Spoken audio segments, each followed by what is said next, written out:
அப்படி இருக்கும்போது எல்லாத்துக்கு முன்னாடி பணத்தை எடுக்கக்கூடாது, பணத்தை நிறைய காமிக்கக்கூடாது. ஏன்னா இறைவன் உங்களுக்காக கொடுத்த பணம் அது.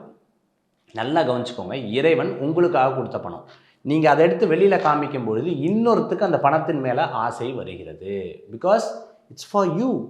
இறைவன் உங்கள் ஜோப்பில் வைக்கிறதுக்காக கொடுத்த பணம். அப்போ அதை ரொம்ப ரட்சிக்க வேண்டும், ப்ரெஷீஷியஸாக எடுக்க வேண்டும்.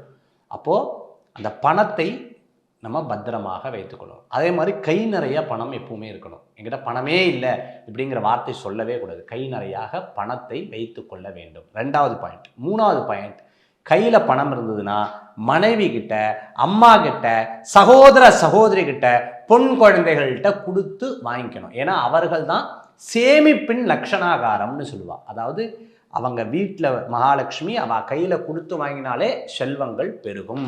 அவர்கள் வாங்கி இறைவன்கிட்ட வைத்து திருப்பி கொடுக்கும் பொழுது அது ரொம்ப அற்புதமான சக்தியாக மாறும். 3வது, Naga's Atta and Pasta combo offer. Buy now.